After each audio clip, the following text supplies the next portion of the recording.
शुरू करते हैं आज अपनी लीनियर इक्वेशन से, लीनियर सिस्टम ऑफ इक्वेशन।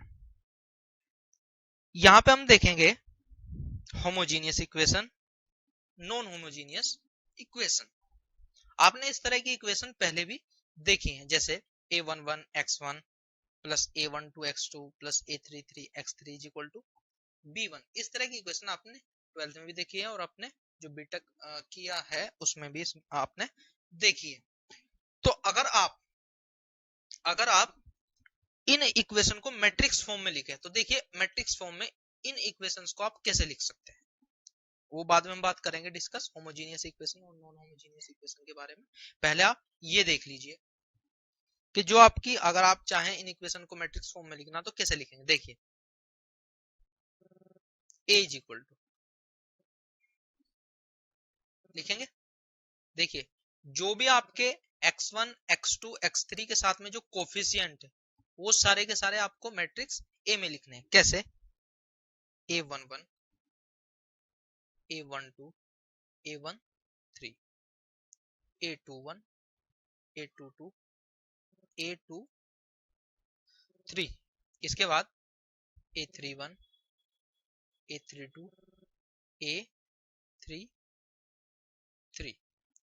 ये हो गई आपकी इक्वेशन, सॉरी मैट्रिक्स A, जिसमें आपने जो कोफिशिएंट जो x1 x2 x3 के जो कोफिशिएंट थे उसकी आपने एक मैट्रिक्स बना ली। इसके बाद अब मैट्रिक्स क्या लिखते हैं, x इज इक्वल टू जो भी आपके x1 x2 और x3 हैं आप उनकी एक अलग मैट्रिक्स बनाएंगे, x1 x2 x3। इसके बाद आप कांस्टेंट मैट्रिक्स लेंगे, यानी कि जो आपकी कांस्टेंट मैट्रिक्स आप कहेंगे b इज इक्वल टू, इस जगह थोड़ी कम रहेगी लेकिन हम यहाँ पे कर दें, जो b है आपकी वो कहलाती है कांस्टेंट मैट्रिक्स। जैसा इसके नाम से भी आपको पता लग रहा है, कांस्टेंट मैट्रिक्स से मतलब कि इसमें जो भी कांस्टेंट है वो आपके आ जाएंगे। कांस्टेंट क्या है आपके b1 b2 b3, तो आप ले लेंगे कांस्टेंट b1 सॉरी b2 और आपका b3। थोड़ी जगह कमी है तो मैं यहाँ पे लिख देता हूँ b is equal to b1 b2 और आपका b3। ये b हो गई आपकी कांस्टेंट मैट्रिक्स। अब देखिए कुछ कंडीशन है होमोजीनियस इक्वेशन के लिए और नॉन होमोजीनियस इक्वेशन के लिए। तो सबसे पहले हम कंडीशन लिख देते हैं कि if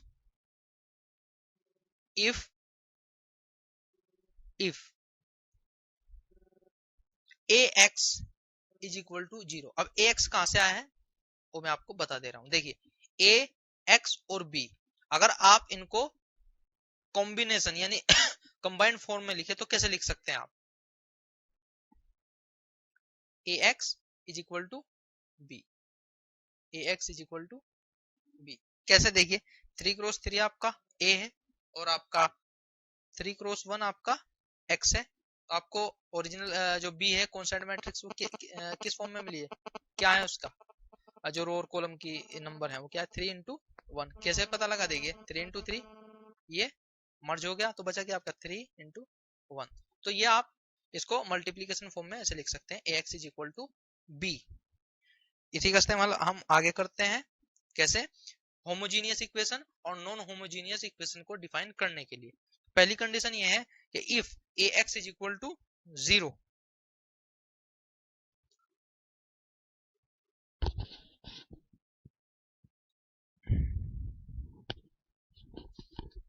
ax is equal to 0, इसका मतलब क्या हुआ कि आपका जो कांस्टेंट मैट्रिक्स है वो क्या हो गई आपकी 0। तो अगर कुछ ऐसी कंडीशन है तो आप ऐसी कंडीशन में कहेंगे कि जो आपकी इक्वेशन होगी वो होगी आपकी होमोजीनियस। तो वो होगी आपकी होमोजीनियस इक्वेशन। ये आपकी पहली कंडीशन थी। सेकंड कंडीशन क्या है आपकी, if ax is equal to b। यहाँ पे क्या आया सामने कि जो आपकी मैट्रिक्स b है वो 0 के इक्वल नहीं है। तो इस तरह की अगर आपके साथ में कोई कंडीशन है तो आप उन इक्वेशंस को कहेंगे नॉन होमोजीनियस इक्वेशन। यहां तक आई बात समझ में?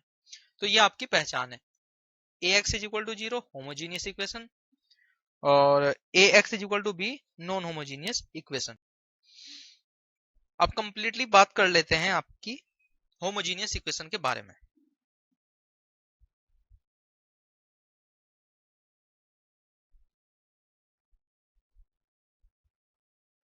क्या है होमोजीनियस इक्वेशन और उसमें कौन कौन सी बातें आपको ध्यान रखनी है, क्या उसकी कंडीशन है। देखिए, कंडीशन पहले मैं आपको बता चुका हूं, होमोजीनियस इक्वेशन कब होगी, जब आपका ax इज इक्वल टू 0 होगा। सेकंड है, इस कंडीशन में ax इज इक्वल टू 0, 0 कब हो सकता है कि या तो आपका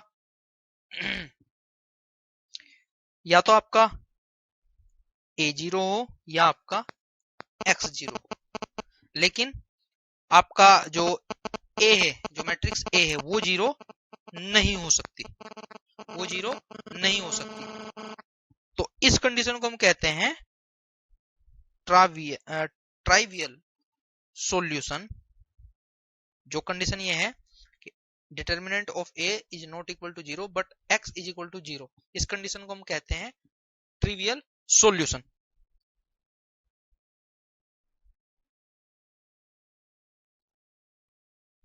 और इस कंडीशन में आपकी जो रैंक होगी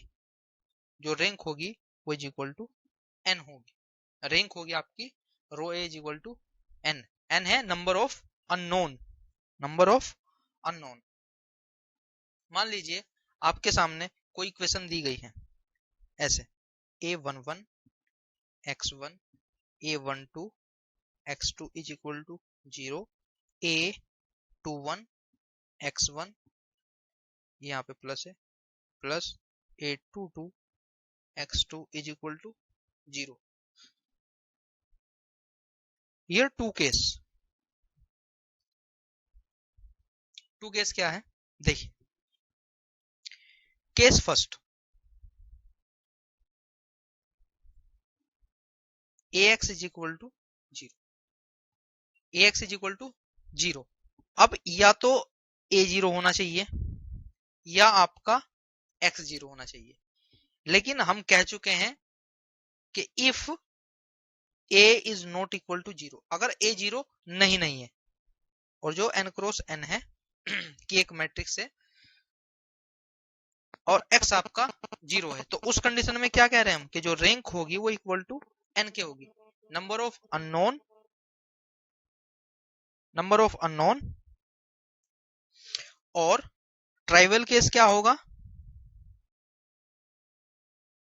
ट्राइवल केस क्या होगा यहाँ पे, ट्राइवल केस हो जाएगा केवल कि अगर x की वैल्यू आपकी 0 है, यानी कि 0 0, और हम इसको कहेंगे नल स्पेस। इसी कंडीशन में आपका x जो है 0 हो सकता है अगर उसके अंदर के जो एलिमेंट है वो 0 0 हो जाए, और अगर किसी एलिमेंट के अंदर के सभी एलिमेंट 0 0 हो जाते हैं तो आप उसको कहते हैं null space of matrix. Example ले लेते हैं यहाँ पे, हम एक अगले पेज पे लेते हैं, कोई एग्जांपल है आपके पास 1 -4 3 2 x1 x2 is equal to 0 0। तो देखिए यहाँ पे सबसे पहले आप इसका मैट्रिक्स फाइंड करेंगे, 2 + 12 इज इक्वल टू 14। ये फिर मैं वही बात बताऊंगा कि एक लाइन में दो इक्वल के साइन नहीं होने चाहिए, लेकिन यहाँ जगह की थोड़ी दिक्कत है, इस वजह से मैं एक लाइन में कर रहा हूँ। तो जो आपका 14 है वो डज नॉट इक्वल टू 0। तो हम कह सकते हैं कि जब हमारा डिटर्मिनेंट ऑफ ए 0 नहीं है तो उस कंडीशन में क्या होगा, ट्राइवियल सॉल्यूशन होगा। और ट्राइवियल सॉल्यूशन का मतलब क्या होगा कि जो x है वो आपका 0 होना चाहिए। इसके बाद केस सेकंड, केस सेकंड क्या है कि अगर जो आपका a का डिटर्मिनेंट है वो 0 हो जाए, अगर आपका a का जो डिटर्मिनेंट है वो 0 हो जाए, तो हम ऐसी कंडीशन को कहते हैं non trivial solution. Non trivial solution, trivial का एक्चुअल मीन्स होता है अननेसेसरी। अननेसेसरी अननेसेसरी सॉल्यूशन जो होंगे वो आपके non trivial solution, sorry trivial solution कहलाते हैं। मतलब ट्राइवल का जो बेसिक सा मींस होता है वो अननेसेसरी होता है। तो इस कंडीशन में क्या होगा कि जो आपकी रैंक होगी, जो रैंक ऑफ ए होगी, वो ऑलवेज लेस देन एन होगी। वो ऑलवेज लेस देन एन होगी। जैसे फॉर एग्जांपल है 2 1 4 2 x1 x2 0 0 0 0। क्या करेंगे, सबसे पहले मैट्रिक्स फाइंड करेंगे। देखिए क्या है आपका 2 इंटू 2 4 माइनस 4 4 माइनस 4 क्या आया है 0। तो आपका जो मैट्रिक्स है वो आ गया आपका जो आपका डिटर्मिनेंट है वो क्या है आपका 0। तो अगर ऐसी कंडीशन है तो इस बात की गारंटी है कि जो आपकी रैंक ऑफ ए होगी वो लेस देन एन होगी। एन क्या है, number of unknown. Number of unknown कैसे, देखिए आपके पास जो मैट्रिक्स की वो थी 2 1 4 2, ये थी आपके पास मैट्रिक्स। तो अब देखिए आप क्या करेंगे, अगर आप इसमें 2 से मल्टीप्लाई कर दे तो आपको क्या मिलेगा 4 2 4 2। और अब यहाँ पे आप इसको सब्ट्रैक्ट कर दें, कैसे 4 2, देखिए 4 माइनस 4 0, 2 माइनस 2 0। तो नंबर ऑफ लीनियरली इंडिपेंडेंट रो कितनी है यहाँ पे, केवल 1। तो रैंक क्या हो जाएगी आपकी 1। तो इससे हमें पता लग गया कि अगर ऐसी कंडीशन है तो आपकी जो रैंक होगी वो ऑलवेज जो नंबर ऑफ अननोन है उनसे कम होगी। नंबर ऑफ अननोन क्या थे आपके x1 और x2, तो 2 अननोन थे, तो इनसे हमेशा रैंक कम होगी, यानी कि 1। अननोन 2 थे आपके, लेकिन रैंक क्या है यहाँ पे 1। किस कंडीशन में, अगर आपका डिटर्मिनेंट 0 हो जाए। इसके बाद एक क्वेश्चन देख लेते हैं। ये क्वेश्चन आया था आपका EE 2013 में 2 2 1 minus 1 x1 x2 is equal to 0 0 has no solution, only one solution। कब x1 x2 is equal to 0 0, non zero unique solution और मल्टीपल सॉल्यूशन। तो आप सबसे पहले इसमें मैट्रिक्स का, जो आपको मैट्रिक्स दिया गया है, इसका डिटर्मिनेंट फाइंड करेंगे। तो डिटर्मिनेंट क्या होगा इसका, देखिए 2 2 1 minus 1 is equal to, देखिए 2 इंटू माइनस 1 माइनस 2, 2 इंटू ये यहाँ भी माइनस है, एक्चुअल में यहाँ भी माइनस है, माइनस यहाँ पे रह गया है, माइनस 2 माइनस 1, यहाँ पे माइनस है तो यहाँ पे भी माइनस। तो 2 माइनस 2 माइनस 1 माइनस 1, फिर माइनस माइनस 2 इंटू 1 माइनस 2, क्या आया minus 2 minus minus plus 2, cancel, value क्या है 0। तो ए इज इक्वल टू 0। इसका मतलब क्या हुआ, non trivial solution. Non trivial solution, या आप नॉन ट्राइवियल सॉल्यूशन को कह सकते हैं मल्टीपल सॉल्यूशन। अगर आपके पास कोई मैट्रिक्स है ए और उसका डिटर्मिनेंट आए 0, तो इसका मतलब होता है कि उस मैट्रिक्स का जो कॉम्बिनेशन दिया गया है उसके आपके पास मल्टीपल सॉल्यूशन होंगे। ये किसी मैट्रिक्स की बात है कि अगर आपको मैट्रिक्स का डिटर्मिनेंट 0 मिलता है तो इसका मतलब होता है आप नॉन ट्राइवियल सॉल्यूशन आपको मिलेंगे। और नॉन ट्राइवियल सॉल्यूशन का मतलब होता है मल्टीपल सॉल्यूशन। और मल्टीपल सॉल्यूशन में आपको आंसर दिया गया है आंसर नंबर डी पे। तो आंसर क्या होगा यहाँ पे आपका D. D will be your answer. इसके बाद बात करते हैं null space of the matrix. Null space of the matrix, null space of the matrix क्या है, सबसे पहले हम इसकी डेफिनेशन देख लेते हैं। The solution space, the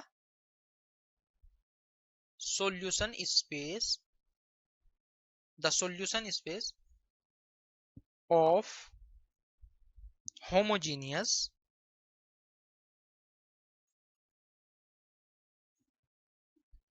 equation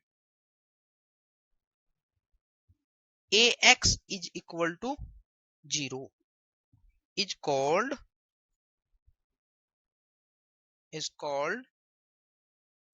null space of the matrix. और आप इसको स्पेस को आप क्या बोल सकते हैं, आप सेट भी बोल सकते हैं। आप इसको स्पेस को सेट भी बोल सकते हैं। कब? ax is equal to 0। अगर a आपका इक्वल टू 0 नहीं है तो इस कंडीशन में कैसे 0 हो सकता है कि आपका x 0 हो, और इस कंडीशन को आपने नाम क्या दिया है, ट्रिवियल सॉल्यूशन। और अगर कंडीशन आपकी ये बन जाए कि a इज इक्वल टू 0 तो आप इस कंडीशन को नाम क्या देंगे, मल्टीपल सॉल्यूशन और नॉन ट्रिवियल सॉल्यूशन। यहां तक बात आई समझ में? एक एग्जांपल जब आपके सामने आएगा तो आप बात समझ जाएंगे। यही है जो बातें आपको बता दी हैं, वही बातें हैं दोबारा। The solution space of homogeneous equation ax is equal to 0 is called null space of the matrix, और स्पेस को हम सेट भी कह सकते हैं। अभी आपने पढ़ा था ax इज इक्वल टू 0, 0 एक कब हो सकता है, या तो जो डिटर्मिनेंट ऑफ a है वो 0 हो या आपका x 0 हो। तो हम पहली कंडीशन लेके चल रहे हैं कि आपका जो डिटर्मिनेंट है वो 0 नहीं है, आपका x 0 है। अगर ऐसी कंडीशन तो आप उसको कहेंगे ट्रिवियल सॉल्यूशन। और अगर आपके साथ में कुछ कंडीशन ये है कि आपकी जो डिटर्मिनेंट है वो आपकी 0 के इक्वल है, तो आप उस कंडीशन में कहेंगे कि आपके मल्टीपल सॉल्यूशन होंगे या नॉन ट्रिवियल सॉल्यूशन होंगे, जैसा कि आपने अभी इस पिछले एग्जांपल में भी देखा था। इसके बाद बात करते हैं हम नलिटी की। नलिटी क्या है? इसकी एक छोटी सी बहुत डेफिनेशन है, उसको हम डेफिनेशन में कैसे लिख सकते हैं, देखिए। The dimension of the null space, the dimension of the null space is nullity of the matrix, is the of the matrix. The dimension of the null space is nullity of the matrix। और represent करते हैं हम इसको, represent by s, s से हम इसको represent करते हैं। नोट पॉइंट हम लिख सकते हैं इसमें, नोट पॉइंट है बहुत ज्यादा इंपॉर्टेंट है और इसी के रिगार्डिंग क्वेश्चन आता है। नोट पॉइंट है, अ मैट्रिक्स ऑफ नलिटी यानी कि S has n minus r independent solution. A matrix of nullity S has n minus r independent solution। n क्या है यहाँ पे आपके, नंबर ऑफ अननोन, और r क्या है यहाँ पे आपका, rank of the matrix, rank of the matrix. अब इसके बाद एक ये क्वेश्चन है आपके सामने, इसमें क्या कहा गया है, solution set of ax is equal to ax is equal to 0 is said, ये यहाँ पे सेड है, said is said to be in range space of a, null space of a। Range से मतलब है यहाँ पे रैंक, तो range space of a, null space of a। First है आपका फर्स्ट इज ट्रू, सेकंड में बी ऑप्शन में दिया गया आपका second is true, C option है आपका बोथ आर ट्रू, और डी ऑप्शन है आपका नन ऑफ दीज। तो बात हुई है यहाँ पे नल स्पेस की या रेंज स्पेस की, और कंडीशन क्या दी गई है आपको, ए एक्स इज इक्वल टू 0। तो जैसा मैंने अभी आपको एक डेफिनेशन बताई थी, डेफिनेशन क्या थी, the solution space of homogeneous equation A X is equal to 0 is called null space of the matrix. तो इस इक्वेशन, इस डेफिनेशन के हिसाब से आपका आंसर क्या होना चाहिए यहाँ पे, केवल नल स्पेस ऑफ ए। तो इस हिसाब से ऑप्शन नंबर बी आपका राइट ऑप्शन है। ये क्वेश्चन आया था XX 2014 में, the dimensions of null space of matrix. Matrix आपको दी गई 0 1 1 0 0 1 1 1 minus 1 0 minus 1 0 minus 1 is 0 1 2 3। तो सबसे पहले आपको पता होना चाहिए नल स्पेस है क्या, नल स्पेस है क्या।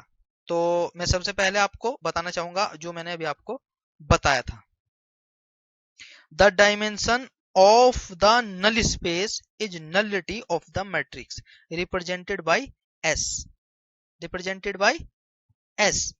यानी कि यहाँ क्या पूछा गया, डायमेंशन ऑफ नल स्पेस, और नल स्पेस को, नल स्पेस या नलिटी को किससे रिप्रेजेंट कर रहे हैं आप, S से, और S का फॉर्मूला क्या है, S has n minus r independent solution. So n is the number of unknown और r आपकी रैंक ऑफ द मैट्रिक्स।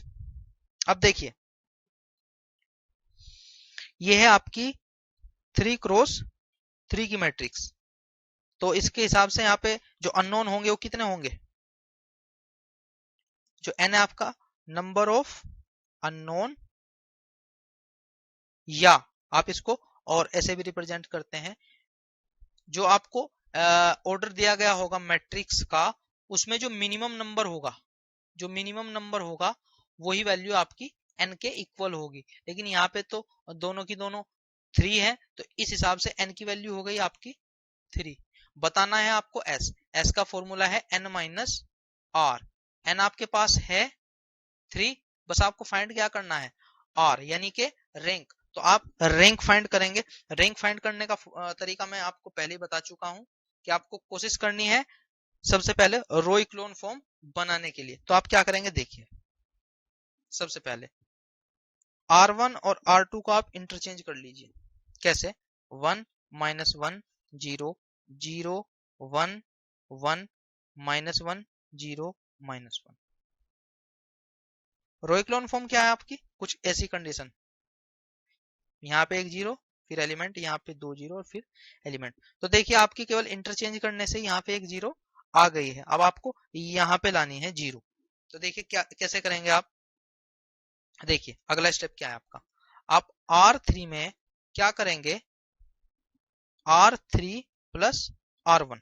तो देखिए क्या होगा, 1 माइनस 1 0, और ये आपका 0 1 1, और यहाँ पे देखिए ऐड कर रहे हैं आप 1 प्लस 1, यानी minus minus minus sorry plus minus minus, तो 1 माइनस 1 0। और इसके बाद ये क्या हो जाएगा यहाँ पे, R3 प्लस R1। R3 क्या है आपका 0 प्लस R1 क्या है आपका -1, तो यहाँ पे -1, और यहाँ पे R3 -1 प्लस 0 -1। तो यहाँ भी 0 आ गई आपकी, यहाँ भी 0 आ गई। अब कमी कहाँ रह गई, यहाँ पे कमी रह गई 0 की। अब देखिए क्या करेंगे आप,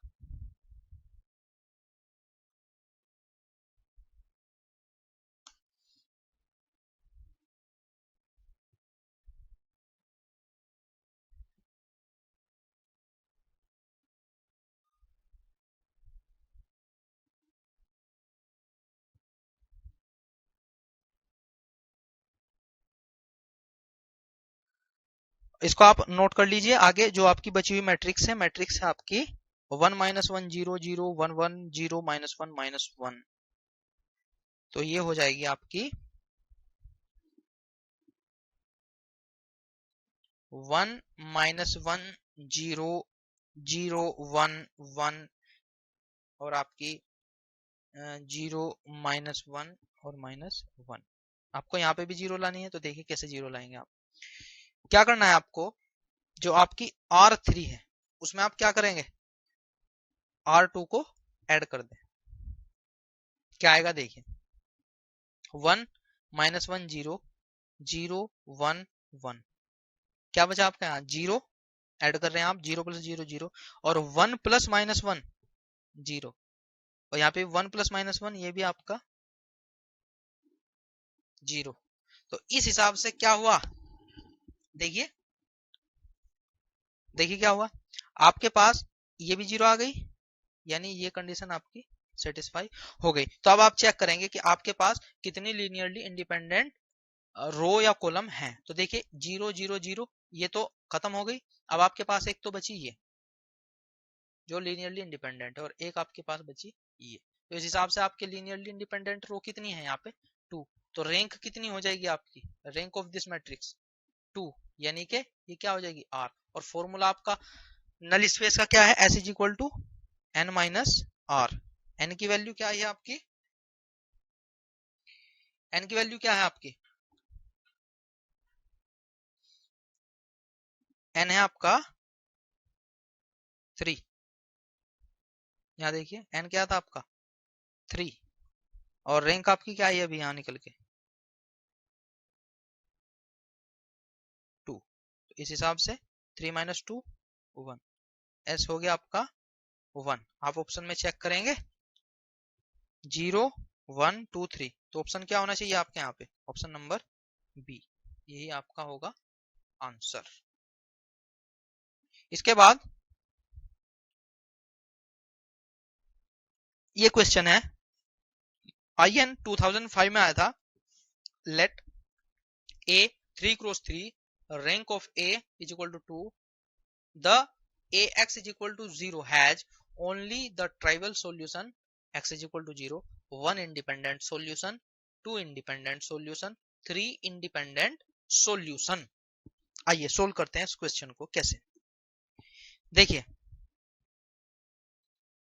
यहां पर आपको रैंक दे दी गई है 2, ये तो हो गई आपका R, और आपको ऑर्डर क्या दिया है 3 × 3, ए का जो ऑर्डर है वो 3 × 3 है।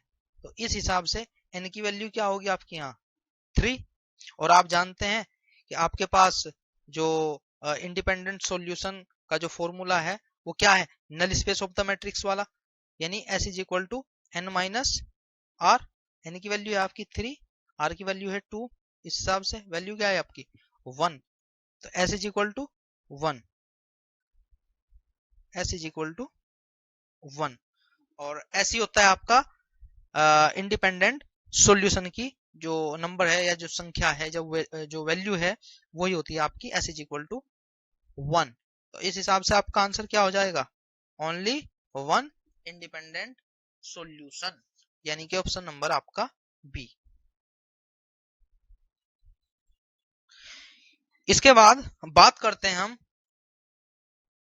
नॉन होमोजीनियस इक्वेशन की।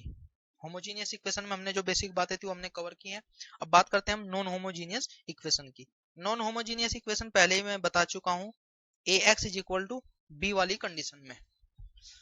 तो अगर आपका नॉन होमोजीनियस इक्वेशन है तो वो आपकी कंडीशन कुछ इस तरह होगी, AX = B, और अगर आप कंबाइंड A और B के मैट्रिक्स को लिखें, आप इस मैट्रिक्स को कहेंगे augmented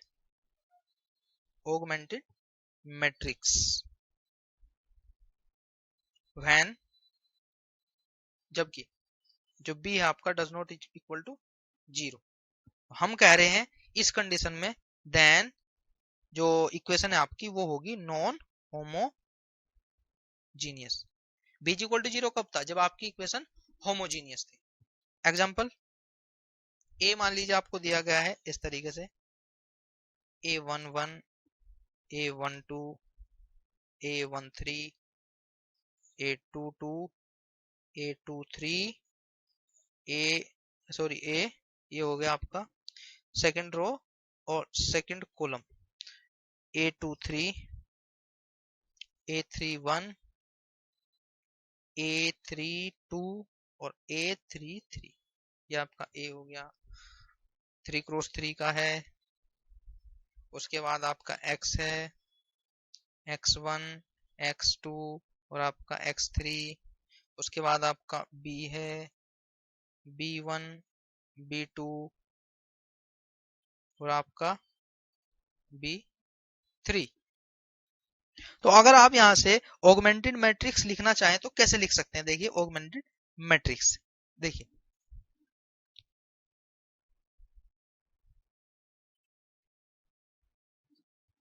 augmented matrix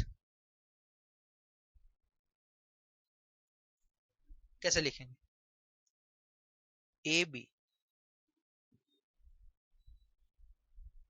A11, A12, A13, उसके बाद A21, A22, A23, इसके बाद A31, A32, A33। सॉरी, यहाँ पे आप ऐसे डैश कर लेंगे, उसके बाद ये ऐसे। उसके बाद जो बी के एलिमेंट थे आप उनको लिख देंगे, B1, B2 और ये आपका B3।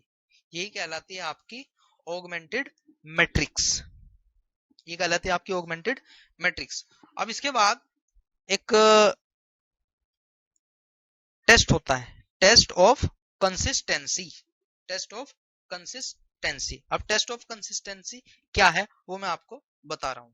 देखिए हम मैट्रिक्स को कंसिस्टेंट कहेंगे किस कंडीशन में?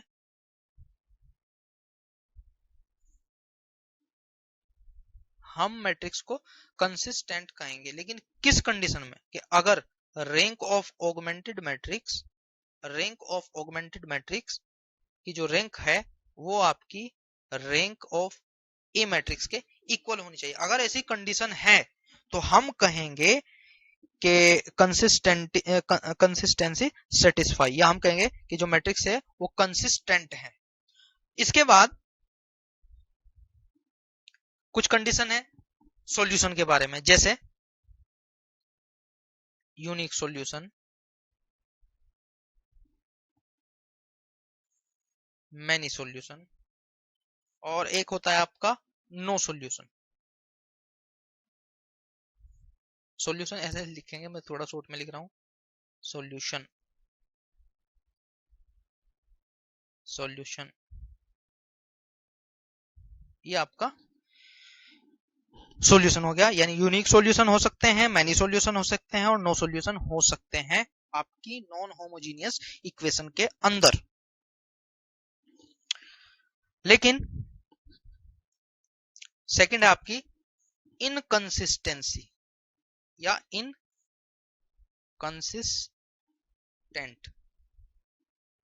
कब कहेंगे हम इनकंसिस्टेंट? जब आपकी ऑगमेंटेड मैट्रिक्स की जो रैंक है वो रैंक ऑफ मैट्रिक्स ए के इक्वल ना हो। और इसके अंदर जो आता है वो आता है आपका नो सॉल्यूशन का केस। इसके अंदर जो आता है वो आता है आपका नो सॉल्यूशन का केस। यानी कि पहला यूनिक सॉल्यूशन और सेकंड आपका मैनी सॉल्यूशन का जो केस आएगा वो आएगा कंसिस्टेंट मैट्रिक्स के कंसिस्टेंसी के अंदर, और जो आपका नो सॉल्यूशन का केस है वो आएगा आपका इनकंसिस्टेंट कैटेगरी या इनकंसिस्टेंट प्रॉपर्टी के अंडर। तो अब देखिए हम करते हैं केस बाय केस। सबसे पहले लेते हैं हम केस फर्स्ट। केस फर्स्ट क्या है आपका?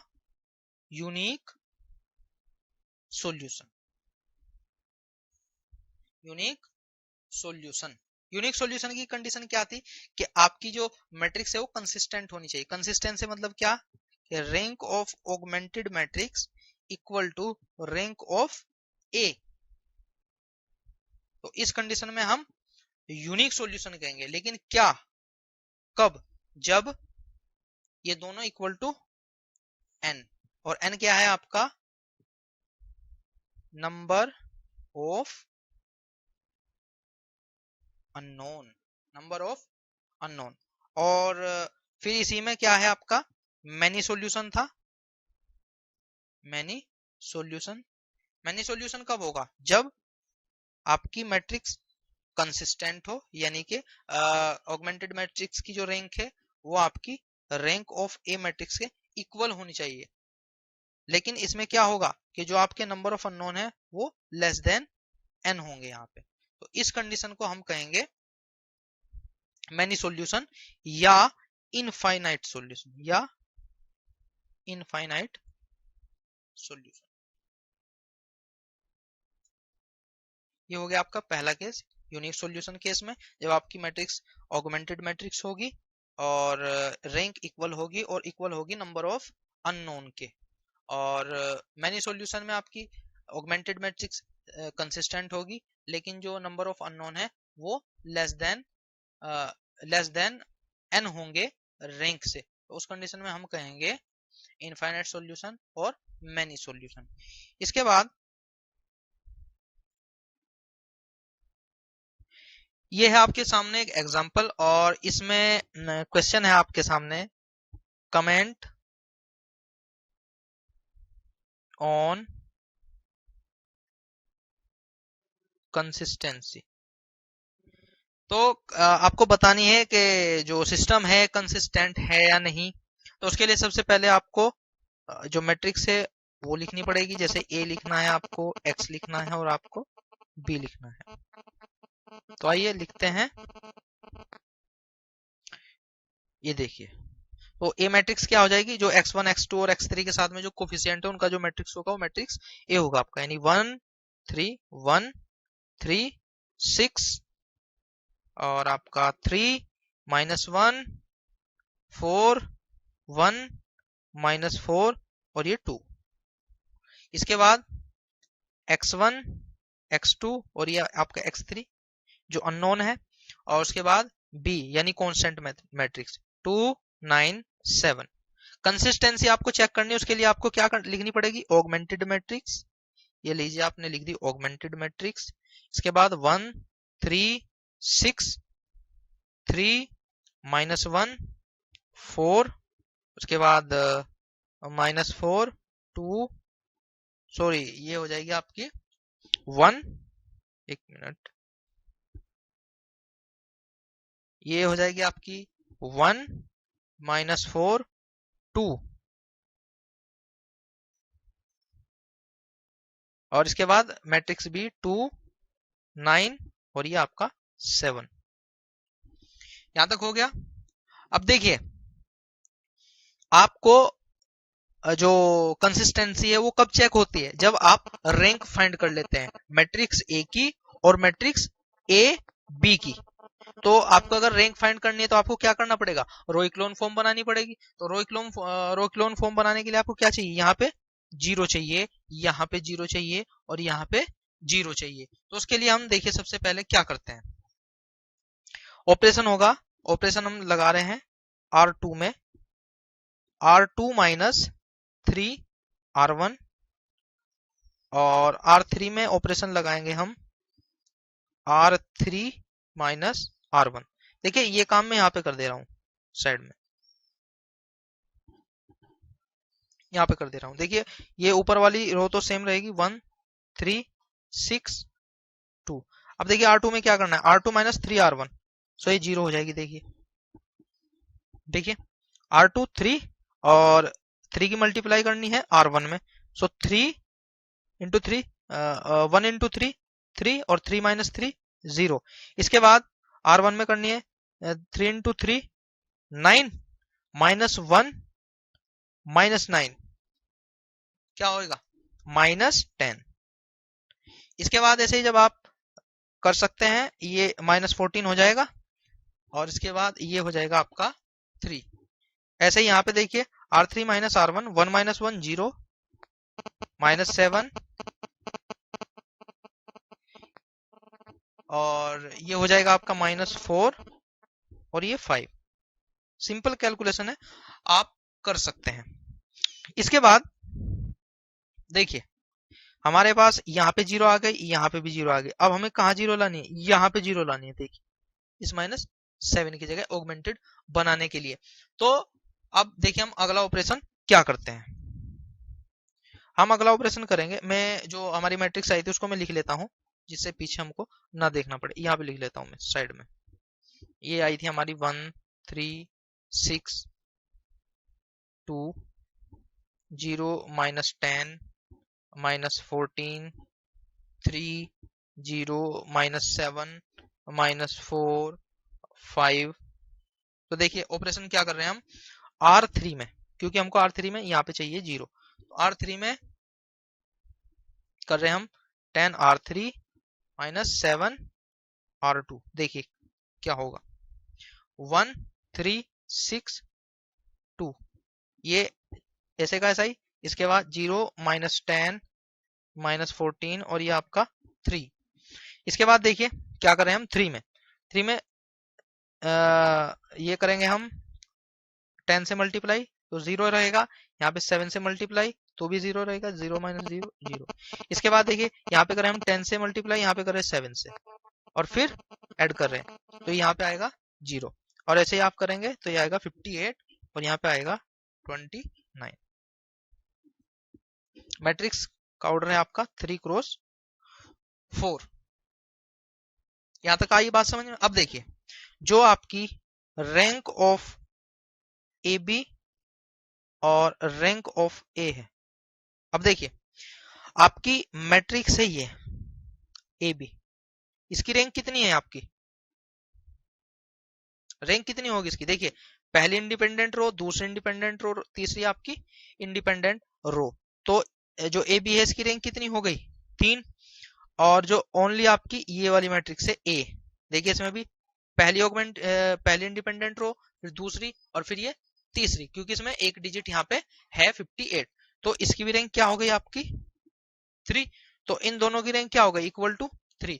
और मैंने आपको बताया था कि अगर रैंक ऑफ ए मैट्रिक्स और rank of augmented matrix equal हो तो हम ऐसे सिस्टम को कहते हैं कंसिस्टेंट सिस्टम, या इसको हम कह सकते हैं कंसिस्टेंट इक्वेशन। यहां तक बात समझ में आई। अब देखिए ये क्वेश्चन है आपके सामने, सिस्टम दिया हुआ है आपके सामने x plus y plus z is equal to 6, x plus 2y plus 3z is equal to 10, 3x plus 6y plus lambda z is equal to mu. Find the value of lambda and mu for the condition. तीनों condition दे दिया आपको। No solution condition में lambda mu की value क्या होगी, unique solution में क्या वैल्यू होगी, और मैनी सॉल्यूशन में आपकी क्या वैल्यू होगी लैम्डा और म्यू की। तो चलिए स्टार्ट करते हैं इस क्वेश्चन को हम। देखिए सबसे पहले वही आप इसकी ऑगमेंटेड मैट्रिक्स लिखेंगे। ऑगमेंटेड मैट्रिक्स हो जाएगी आपके सिस्टम की, आपने मुझे उम्मीद है सिस्टम उतार लिया होगा, नोट कर लिया होगा है अपनी नोटबुक में। तो लिखते हैं हम augmented matrix A comma A A dash B. So 1 1 1 6, इसके बाद है आपका 1 2 3 10 और फिर है आपका 3 6 लैम्डा और आपका म्यू। तो सबसे पहले आपको रैंक फाइंड करनी है, तो रैंक फाइंड करने के लिए आपको वही है, सबसे पहले आप क्या करेंगे रो इक्लोन फॉर्म में कन्वर्ट करेंगे इसको, यानी यहाँ एक जीरो यहाँ पे, दूसरी यहाँ पे और तीसरी जीरो आपकी यहाँ पे। देखिए क्या करते हैं हम R2 में हमने किया चेंजेस R2 माइनस R1, और R3 में हम चेंज करेंगे कैसे R3 माइनस 3R1। देखिए 1 1 1 6, और यहाँ पे देखिए जब हमने ये ऑपरेशन अप्लाई किया यहाँ पे 0 1 2 और ये 4। देखिए ध्यान से, कोई जल्दबाजी नहीं है, आप देख सकते हैं, कैलकुलेशन कर सकते हैं। और इसके बाद 3 में किया हमने 0 3 लैम्डा माइनस 3 और म्यू माइनस 78। देखिए अब आपकी 0 यहाँ पे भी आ गई, 0 यहाँ पे भी आ गई। अब 0 कहाँ पे लानी है आपको यहाँ पे, लेकिन किसकी मदद से, रो 2 की मदद से। तो देखिए हम ऑपरेशन अप्लाई करते हैं यहाँ से, यहाँ पर देखिए हम ऑपरेशन करते हैं अपना अप्लाई। क्या है ऑपरेशन हमारा R3 में आपको ऑपरेशन अप्लाई करना है R3 -3r2। सो ऐसे देखिए 1 1 1 6 फिर 0 1 2, ये ऐसे कैसे ही रहेगा। ऑपरेशन हम 3 में कर रहे अप्लाई, तो ये 0 और ये हो गया आपका लैम्डा -9 और म्यू -30। यहां तक हो गया। अब देखिए आपको जो कंडीशन दी गई है उन कंडीशन के मुताबिक ही काम करना है, जैसे नो सॉल्यूशन, यूनिक सॉल्यूशन और आपका मैनी सॉल्यूशन। तो सबसे पहले हम केस लेते हैं आपका, ये देखिए नो सॉल्यूशन का केस है आपका फर्स्ट, यानी कि नो सॉल्यूशन। नो सॉल्यूशन की कंडीशन क्या कहती है कि अगर आपका ऑगमेंटेड मैट्रिक्स ए बी की रैंक इक्वल ना हो मैट्रिक्स ए की रैंक, तब हम कहते हैं कि भैया नो सॉल्यूशन है, नो सॉल्यूशन की कंडीशन है। तो अब अगर देखिए आपको इनकी रैंक अलग अलग करनी है तो क्या करना चाहिए आपको, देखिए जो आपकी ये है मैट्रिक्स ए, आप अगर लैम्डा -9 इज इक्वल टू 0 कर दे, अगर हम लैम्डा -9 इज इक्वल टू 0 कर दे, इसका मतलब क्या हो रहा है कि हम जो मैट्रिक्स है आपकी ए, उस मैट्रिक्स की रैंक हम 2 पे कर रहे हैं, क्योंकि हमने इसके इक्वल तो क्या रख दिया यहाँ पे 0। तो आपके पास क्या बचा यहाँ, एक रो ये और एक रो ये, तो रैंक ऑफ ए क्या हो जाएगी आपकी ओनली 2। जबकि इस मैट्रिक्स में यहाँ भी 0 हो गई, यहाँ भी 0 हो गई, यहाँ भी 0 हो गई, ऑगमेंटेड के लिए बात कर रहा हूं मैं, यहाँ भी 0, यहाँ भी 0 और यहाँ आप ऑलरेडी 0 कर चुके हैं, लेकिन यहाँ आपकी 0 नहीं होगी। इसका मतलब क्या हुआ कि आपके पास 3 लीनियरली इंडिपेंडेंट रो मौजूद है, इसलिए जो आपका ए बी है उसकी रैंक हो जाएगी आपकी 3, उसकी रैंक हो जाएगी आपकी 3। जबकि जो आपकी मैट्रिक्स ए है उसकी जगह आप जो लैम्डा -9 था इसकी जगह आपने 0 रख के इसकी रैंक को बना दिया 2, तो इस हिसाब से इसकी रैंक 3 और इसकी रैंक 2 जो आपस में इक्वल नहीं है, तो ये कंडीशन किसकी होगी, नो सॉल्यूशन की। तब लैम्डा की वैल्यू क्या हो जाएगी, लैम्डा इज इक्वल टू 9 और म्यू -30, ये आपका 0 नहीं होना चाहिए, क्योंकि अगर ये 0 हो गया तो ये पूरी पूरी लाइन क्या हो जाएगी आपकी 0 0 में कन्वर्ट हो जाएगी, और इस हिसाब से आपके पास जो रैंक बचेगी ऑगमेंटेड मैट्रिक्स ए बी की वो केवल 2 ही बचेगी, और 2 रैंक है आपकी मैट्रिक्स ए की, और 2 रैंक की बच जाएगी आपकी मैट्रिक्स ए और बी की। इस हिसाब से आपकी जो रैंक है वो इक्वल हो जाएंगी, और उस कंडीशन में आप नो सॉल्यूशन की कंडीशन नहीं अप्लाई कर सकते। तो म्यू की वैल्यू हो जाएगी आपकी mu does not equal to 30। तब जाके आप कह सकते हैं, तब जाके आप कह सकते हैं कि नो सॉल्यूशन की कंडीशन में जो आपका लैम्डा है वो 9 होना चाहिए और जो आपका म्यू है वो आपका 30 नहीं होना चाहिए। इसके बाद सेकंड केस है आपका यूनिक सॉल्यूशन का। तो यूनिक सॉल्यूशन पे चलते हैं। यूनिक सॉल्यूशन की कंडीशन क्या है कि आपकी जो ए बी है ऑगमेंटेड मैट्रिक्स ए बी की रैंक आपकी एक्चुअल मैट्रिक्स के इक्वल होनी चाहिए, आपकी एक्चुअल मैट्रिक्स के इक्वल होनी चाहिए, और क्या है आपकी कि जो नंबर ऑफ अननोन है वो रैंक उसके इक्वल होनी चाहिए। नंबर ऑफ अननोन क्या है आपका 3, यानी क्या हुआ कि rank of A B, rank of A is equal to 3, ये होनी चाहिए, शुड बी 3, तब जाके आप कह सकते हैं कि ये यूनिक सॉल्यूशन होगा।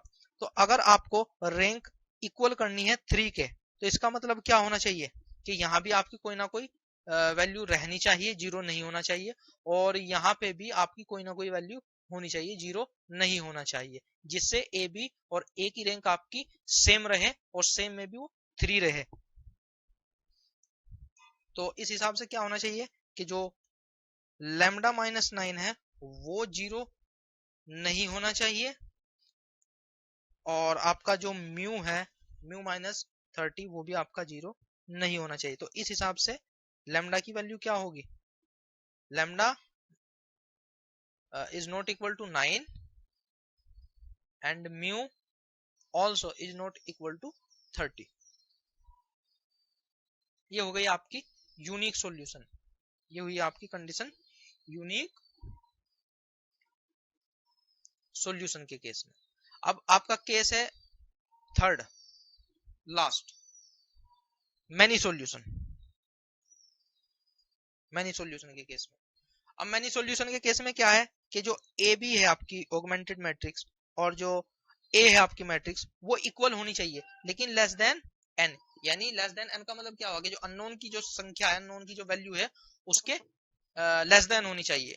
तो इसके लिए क्या होना चाहिए आपके पास, अननोन की जो वैल्यू है वो है 3, तो रैंक इनकी 3 से कम होनी चाहिए। तो 3 से कम देखिए कब हो सकती है, अगर इस पोजीशन पे आप 0 ले आए, एक तो कम होनी चाहिए अननोन की वैल्यू के, और दूसरी इक्वल होनी चाहिए। तो अगर आप यहाँ पे 0 ले आए और यहाँ पे भी आप 0 ले आए, तो देखिए जो आपकी ऑगमेंटेड मैट्रिक्स होगी ए बी, जो आपकी ऑगमेंटेड मैट्रिक्स होगी ए बी, उसकी रैंक हो जाएगी 2। क्यों होगी 2? क्योंकि यहाँ भी आपने 0 मान लिया है और यहाँ भी आपने 0 मान लिया है। तो आपके पास केवल 2 ही इंडिपेंडेंट रो बचेंगी। और जब आप यहाँ पे 0 मान लेंगे तो जो आपकी मैट्रिक्स ए है, जो आपकी मैट्रिक्स ए है, उस मैट्रिक्स की रैंक भी आपकी 2 ही हो जाएगी, क्योंकि यहाँ भी 0, यहाँ भी 0, यहाँ भी 0। तो आपके पास बचेंगे केवल 2 इंडिपेंडेंट रो, पहली और ये आपकी दूसरी। तो आपकी जो मैट्रिक्स ए है उसकी भी रैंक आपकी 2 हो जाएगी, और जो आपकी ऑगमेंटेड मैट्रिक्स ए बी है उसकी भी रैंक 2 ही हो जाएगी। तो अगर ऐसा है तो आप कह सकते हैं कि हमारे जो है मेनी सॉल्यूशन होंगे सिस्टम से। तो देखिए कैसे करते हैं हम। अगर हम lambda is equal to 9, sorry,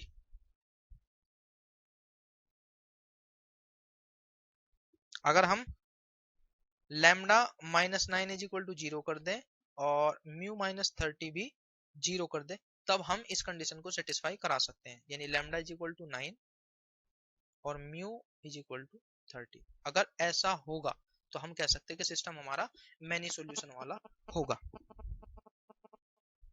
इसके बाद आपके ये सामने क्वेश्चन है एक, मैकेनिकल 2014 में आता है, the system of linear equation.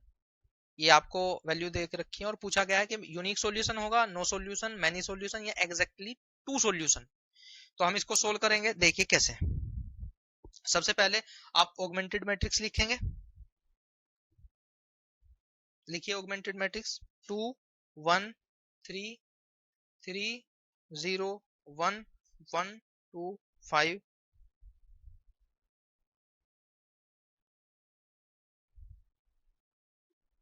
और ये आपका 5 -4। अगर आपको सॉल्यूशन पता करने के सॉल्यूशन इसके कितने होंगे तो उसके लिए आपको जो कंसिस्टेंसी का जो सिस्टम है उसके अप्लाई करना पड़ेगा। उसके लिए आपको रैंक फाइंड करनी पड़ेगी और रैंक के लिए आपको रो इक्लोन फॉर्म बनानी पड़ेगी मैट्रिक्स की। तो आइए कोशिश करते हैं रो इक्लोन फॉर्म बनाने की। देखिए सबसे पहले हम क्या करते हैं, हम सबसे पहले ये 14 है, इसको सही कर देते हैं, इंटरचेंज कर लेते हैं R1 और R3 का। तो देखिए क्या मिलेगा आपको, 1 2 5 14, और ये होगा 2 1 3 5, और ये आपका 3 0 1 -4। इससे आपको आसानी हो जाएगी सोल्व करने में। देखिए अब इस वन की मदद से आप जो है ना यहाँ भी 0 कर सकते हैं, यहाँ भी। कैसे? देखिए कैसे कि आप क्या कर रहे हैं, R2 डैश R2 -3R1 और R3 डैश R3 -2R1। देखिए मैं इधर कर देता हूं, यहाँ पे मैं कर देता हूं, ये देखिए यहाँ पे देखिए 1 2 5 और ये 14, और यहाँ पे 0 -6। ऑपरेशन कर रहे हैं हम ये अप्लाई, इस ऑपरेशन के अप्लाई करने से ये वैल्यू आ रही है -14, और ये आपका -46, और ये 0 -3 -7, और ये आपका -23। देखिए अब देखिए यहाँ भी 0 आ गई आपकी और यहाँ भी 0 आ गई। अब 0 आपको कहाँ लानी है, यहाँ पे। किसकी मदद से? R2 की मदद से। तो वही हम करेंगे कि R3 2R3 -R2। देखिए कोई प्रॉब्लम नहीं होनी चाहिए मुझे लगता है। 1 2 5 14, और ये आपका 0 -6 -14 -46। देखिए ये 0 जो की, तो अब देखिए यहाँ पे क्या किया हमने, 2r3 में 2 से मल्टीप्लाई किया तो 3 इंटू 2 -6, और आप फिर माइनस करें तो माइनस माइनस प्लस, तो ये क्या आएगा यहाँ पे 0, और ऐसे यहाँ पे -7 और ये आपका -2 3 23, सॉरी ये देखिए 0 आएगा यहाँ पे, सॉरी 0 देखिए 0, और ये भी 0, सॉरी। देखिए कैसे किया हमने, 7 इंटू 2 14 माइनस माइनस प्लस, तो 14 -14 प्लस 14 0, और यहाँ भी देखिए 23 इंटू 2 46 -46 माइनस -46, तो ये भी 0 आएगा। तो यहाँ पे आपने क्या देखा कि जो रैंक है आपकी, जो रैंक है, rank of A B is equal to rank of A, और वो क्या है, केवल 2। देखिए क्योंकि आपके पास दो ही इंडिपेंडेंट रो बची है, पहली और ये दूसरी, क्योंकि तीसरी तो आपकी 0 0 हो गई, तो ये आपकी 2, और ये 2 है आपकी, ये क्या है, लेस देन n, यानी ये जो आपके पास अननोन है x1 x2 और x3, उनकी जो वैल्यू है, उनकी वैल्यू से ये 2 कम है। तो अगर ऐसी कंडीशन है तो उस कंडीशन को आप क्या कहते हैं, मैनी सॉल्यूशन की कंडीशन। तो उस कंडीशन को आप क्या कहते हैं, मैनी सॉल्यूशन की कंडीशन। तो आइए मैच कर लेते हैं हम अपने ऑप्शन से। देखिए यहाँ पे ए यूनिक सॉल्यूशन है, बी आपका नो सॉल्यूशन है, और सी आपका मैनी सॉल्यूशन, और मैनी सॉल्यूशन ही आपका आंसर होगा। यहां तक आई बात समझ में, मैकेनिकल 2014 में आता। इसके बाद मैकेनिकल 2008 का क्वेश्चन लेते हैं हम। इसमें कहा गया है find A if any system of equation have a solution, if any system of equation have a solution. तो देखिए हम क्या करेंगे, सबसे पहले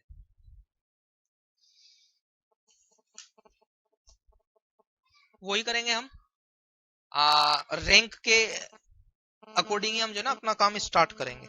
देखिए कैसे, सबसे पहले आप ऑगमेंटेड मैट्रिक्स लिखेंगे, सबसे पहले आप ऑगमेंटेड मैट्रिक्स लिखेंगे, ये रही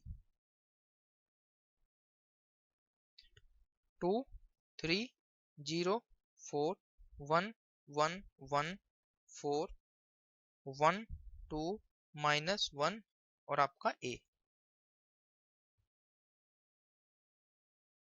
तो सबसे पहले आप इस 1 को ना, जो आपकी ये वाली रो है, आप इसको ना इंटरचेंज कर लो, आपको फिर 0 बनाने में यहाँ और यहाँ आसानी हो जाएगी। देखिए क्या कर रहे हैं हम, R2 इंटरचेंज R1, देखिए 1 1 1 4, फिर 2 3 0 4, फिर 1 2 -1 और आपका ए।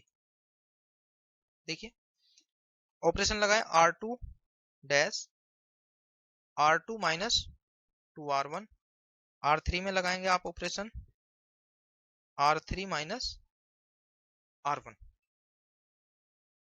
यहां तक आई बात समझ। देखिए इधर कर देते हैं हम, देखिए क्या होगा, 1 1 1 4 0 1 -2 और -4, ऑपरेशन लगाया हमने, कोई प्रॉब्लम वाली बात नहीं है। फिर 0 1 -2 और a -4।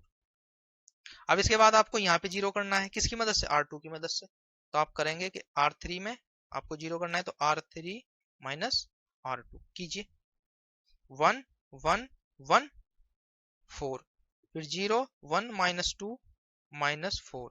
इसके बाद देखिए 0 0 1 -1 0 -2 -2 0, और ये हो गया आपका a। देखिए अब क्वेश्चन पढ़ लेते हैं हम एक बार। क्वेश्चन में कहा गया है if any system of equation has a solution, has a solution, has a solution से मतलब कैसा, यहाँ पे देखिए एक जो क्लू दिया गया है, कितना बारीक क्लू है। देखिए यहाँ पे हैव अ सॉल्यूशन, मैं हैज पढ़ रहा था इसको, हैव अ सॉल्यूशन। अब देखिए जो हैव है ये होता है आपका प्लूरल, प्लूरल से मतलब एक से ज्यादा, यानी मल्टीपल। तो मल्टीपल सॉल्यूशन आपके कब हो सकते हैं, कब हो सकते हैं आपके मल्टीपल सॉल्यूशन, कब हो सकते हैं? जब आपकी जो रैंक है, जो आपकी रैंक है, तो अकॉर्डिंग टू आवर इंफॉर्मेशन क्या करना चाहिए हमको? देखिए रो ए बी, चूंकि हमको मैनी सॉल्यूशन चाहिए इसलिए रो ए बी इक्वल होने चाहिए। और क्या कंडीशन है? और क्या कंडीशन है?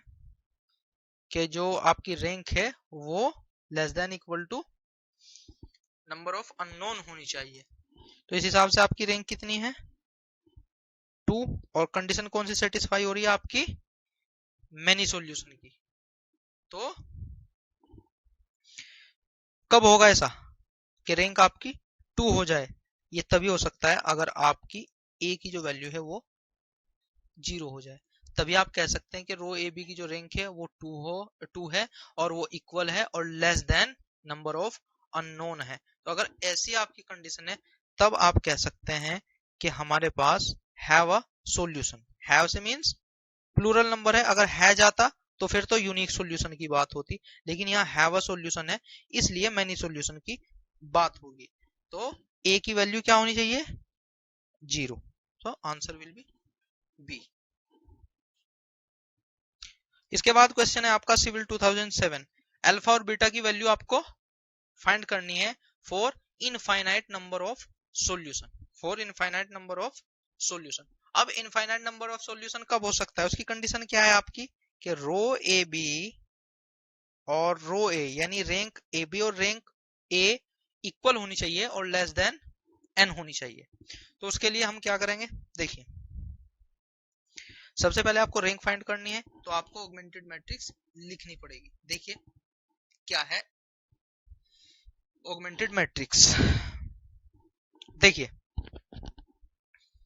लिखिए ऑगमेंटेड मैट्रिक्स 1 1 1 और आपका 5, फिर 1 3 3 9, फिर 1 2 अल्फा और फिर बीटा। देखिए 1 2 अल्फा फिर बीटा।